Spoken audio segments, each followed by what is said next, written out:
Hello and welcome to another episode of PodcastDX, the show that brings you interviews with people just like you whose lives were forever changed by a medical diagnosis. I'm Lita. I'm Ron. And I'm here. You are here. Collectively, we're the hosts of PodcastDX. On today's show, we are speaking about a problem that occurs every summer to thousands of people just in the United States alone. Yes, we are. Today, we are talking about heat injuries. According to the Center for Disease Control, there are 5 main heat-related injuries. You've got heat rash, sunburn, heat cramps, heat exhaustion, and finally you have heat stroke. Correct. Actually, heat rash and heat cramps are considered the least serious of these 5 heat-related injuries. Heat rash typically is described as like a mild skin irritation or small blisters of trapped sweat, and they can be incredibly itchy. Yeah, and I guess that's why sometimes it's referred to as prickly heat. Oh, yeah, absolutely. And actually, there are many different types of heat rash based on how deep into the skin layers the sweat is pooling and whether or not pus is also present. Gross. That sounds that sounds awful. Sweat pooling. Pools of sweat under the skin. But luckily, it generally is not a life-threatening condition. And actually, to prevent heat rash, the Mayo Clinic recommends that you should avoid overdressing. When the heat rises, try to wear soft, lightweight, moisture-wicking clothing. Avoid tight-fitting clothing that can actually irritate the skin and trap moisture. And when it's hot, try to stay cool. I know that sounds, obvious, but whenever possible, stay in the shade in an air-conditioned building or use a fan to circulate the air. And also in hot weather, sleep in a cool, well-ventilated area. A lot of infants and toddlers often get heat rash, so they recommend having, a fan in their room when they're sleeping. You can also develop heat rash in the winter. And this is if you overdress and have non-moisture wicking layers next to your skin through vigorous exercise or if you apply a pore blocking ointment, like a petroleum-based ointment to your skin, or with infants and toddlers, again, if they have a fever. Okay. And what do you do if you get a heat rash? Well, according to the Mayo Clinic, if someone develops a heat rash, they should obviously take steps to cool the skin using non-drying soap. They should take cool showers or baths, and if possible, air dry afterward, not using a towel. Apply cool compresses as needed. If the heat rash gets worse and it doesn't seem to be going away or it's starting to show signs of infection, then you need to call a healthcare professional. Okay. And what about heat cramps? Well, heat cramps usually develop in the muscles, and the cramps are caused by a loss of body salt and fluid through, and this might be through, like heavy sweating or with strenuous activity. And when a muscle has a low salt or other, or magnesium or other different ions, if those levels fall, then it begins to cramp. Some muscles frequently affected by heat cramps include those of your calves, your arms, your abdominal wall, and your back. And although heat cramps may involve any skeletal muscle group that involved in exercise. So what should somebody do if they're experiencing heat cramps? Well, Ron, I'm glad you asked. The Mayo Clinic recommends 4 basic steps to relieve heat cramps. Rest briefly and cool down.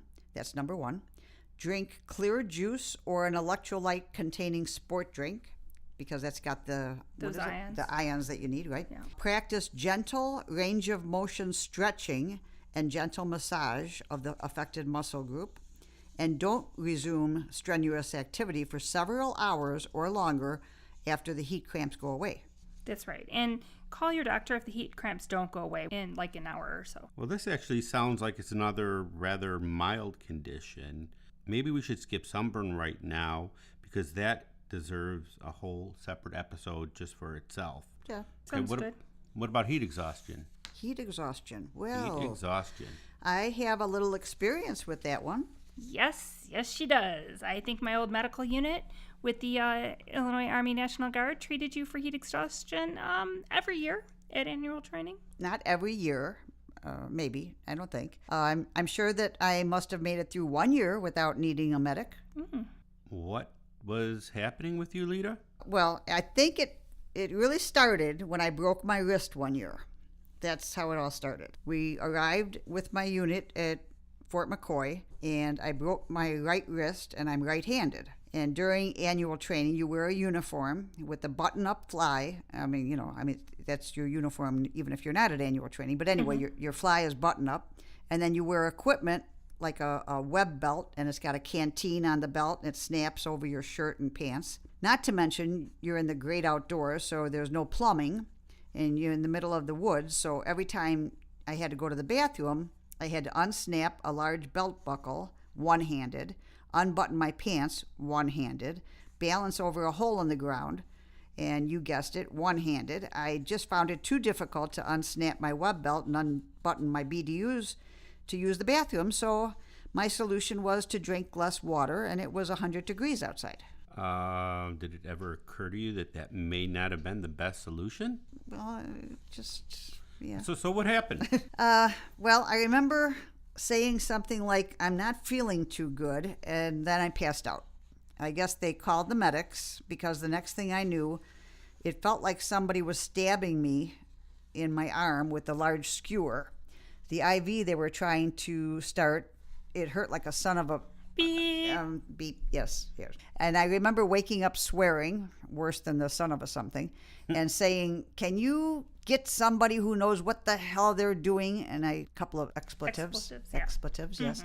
But as I opened my eyes and looked at the rank of the person doing the IV, I saw it was a doctor with a bird on her collar, so that meant it was a colonel. So I quickly threw in a ma'am after my profanity.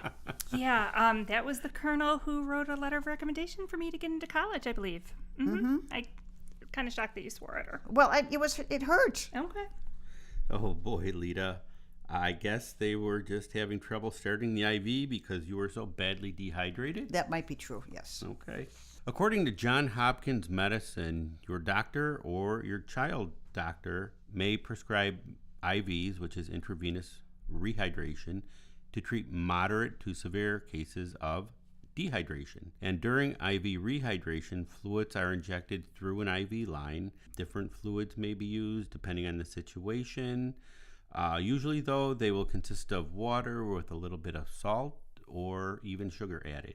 IV rehydration involves a few small risks. However, the benefits certainly outweigh the risks themselves, especially since severe dehydration can be life-threatening if left untreated. So, Lita, based on your symptoms, I'm guessing you had heat stroke and not just heat exhaustion. Yes, and that made it more likely for me to have heat injuries like heat exhaustion in the future, which may explain why I had a number of heat-related injuries during subsequent annual training sessions during the summer. Yeah, well, Mom, since you have so much experience with this particular topic, why don't you tell us about the signs and symptoms for heat exhaustion? Okay. Heat exhaustion and heat stroke may develop quickly or over several days. They can both cause significant distress, and muscle cramping often occurs first. Heat exhaustion can lead to muscle cramping, like I said, a rapid, weak pulse, a general sense of weakness, like, oh, I'm so tired. Right. Nausea or vomiting, excessive sweating, that's in the beginning, cold, clammy skin, dizziness, sometimes fainting, dark colored urine, that's because you're dehydrated and, it's concentrated, and or headaches. I always got the headaches. Always got the headaches. Heat stroke, which is a more serious and potentially life-threatening injury, may begin with symptoms of heat exhaustion that we just talked about.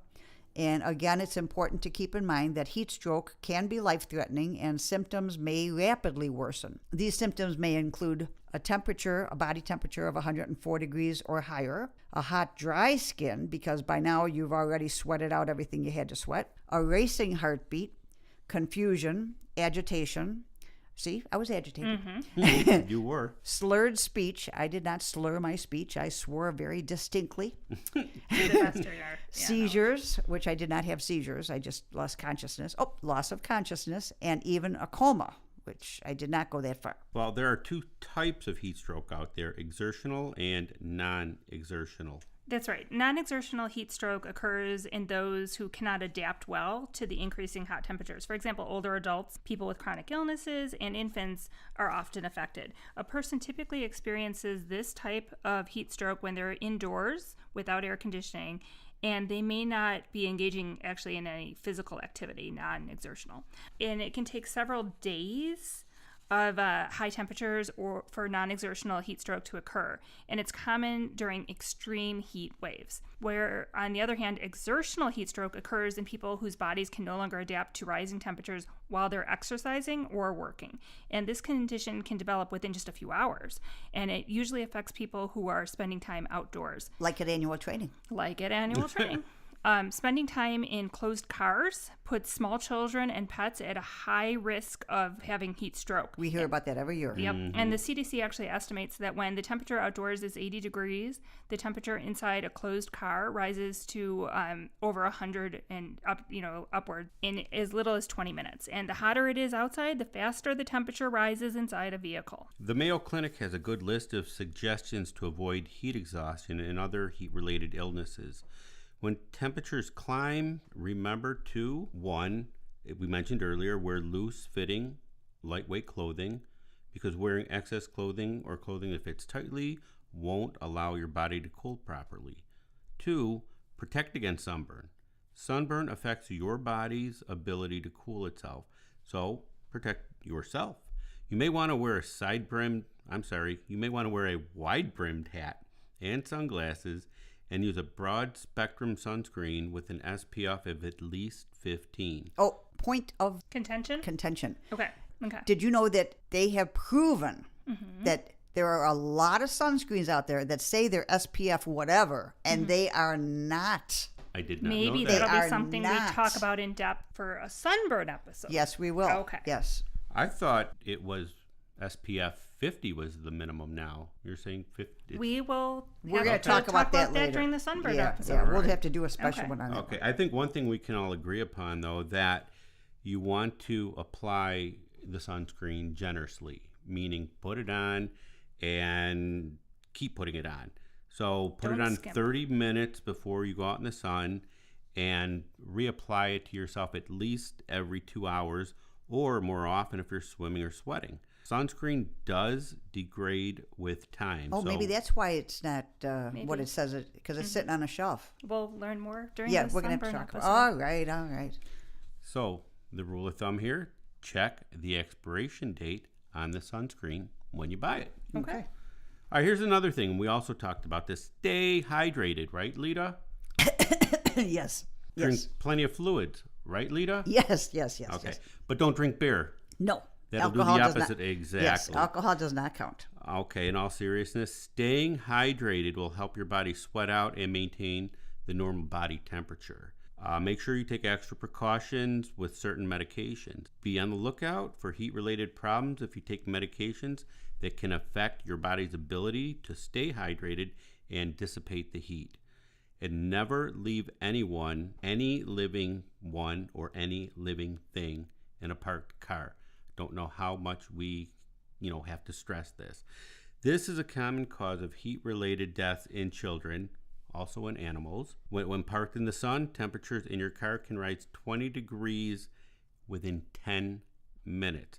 It's not safe to leave a person in a parked car, in a warm car, in the hot weather. In the sun, yeah. Right. Exactly. Or even if it's hot out, if it's in the shade, the temperature's going to rise. Just be smart about it. It's also a good idea to lock your car when you park it to prevent the child from getting inside. And whenever possible, take breaks. Take it easy during the hottest parts of the day. If you can't avoid strenuous activity, drink fluids and rest frequently in a cool spot. And try to schedule exercise or physical labor for cooler parts of the day, such as the early morning or later in the evening. Make sure you get acclimated to where you're at. Limit the time spent working or exercising in the heat until your body is conditioned to do it. People that aren't used to hot weather are especially susceptible to heat-related illnesses. and it can take several weeks for your body to adjust to that hot weather. That must be why we have spring. We don't really have spring. Oh, you're supposed to have spring.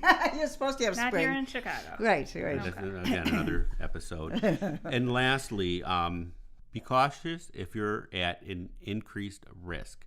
And Lita, talking to you about what happened, obviously you are at increased risk now. Yeah, I don't go out I don't do anything when it's hot out. Right. So if you take medications or you have a condition that increases your risk of heat-related problems, such as a history of previous heat illness, Stop looking at me. Avoid the heat and act quickly if you notice symptoms of overheating. If you participate in a strenuous sporting event or activity, make sure that there are medical services available in case of a heat emergency. And since we are now officially done with winter, I think, we should probably talk more about cars and heat injuries. What do you think? Yeah, I don't think we can stress it enough. Do not leave children or pets in the car, or anyone in the car. Last year, 51 children died after being left in hot cars, and that's the highest total number of vehicular heat stroke deaths in the past 21 years, according to noheatstroke.org. And so far, there's only been one death this year. But it's spring. Yeah, really scary. Parents and others must remain vigilant about the ongoing danger of leaving children and pets in hot cars. In some parts of the country, this is true year-round. On days with mild temperatures, the heat in a closed vehicle can reach dangerous levels within an hour, posing a major health risk to small children or pets left inside. And this is shocking, but even when it's 61 degrees outside, the temperature inside a closed car can reach more than 105 degrees in just an hour. Wow. So just, if you have to go somewhere and you're going to be running into a store, don't take your kids or pets. Make sure they're in a safe, cool environment. You just, never leave anyone or any living thing in a vehicle. It's extremely dangerous and potentially life-threatening for those living beings. Temperatures that might seem comfortable for adults can quickly become dangerous for children. And elderly passengers who can't care for themselves, or those with cognitive issues that restrict their ability to care for themselves, can be at an increased risk if they're left alone in a car, even on a mild day. Here's another thing. Did you know that extreme high air temperatures contribute directly to deaths from cardiovascular and respiratory disease, particularly among elderly people? Well, that makes sense. Mm-hmm. It's important to check on this vulnerable population. In the heat wave of summer, I think it was 2003 in Europe, more than 70,000 people died due to the excessive heat. Wow. 70,000. 70,000. Wow, that's so sad. And I know we end up with a lot of heat-related deaths here in Chicago every year. It is important to actually stop by and visit the elderly during periods of prolonged heat. You were talking about kids. Well, obviously you're going to be with your kids, but let's say you've got elderly relatives or friends. Stop by and visit them or neighbors, because they may say, "Oh, I'm fine," but go into their home. Okay, they're friends and they're friends. Okay, it's not like family. Yes. See how hot it is in there. Encourage them to spend the daytime hours resting, drinking fluids, and staying in the coolest part of their house. Well, that's great advice. I guess this about covers this hot topic. And I've got a clever way to end this show. How about if we put this episode on ice?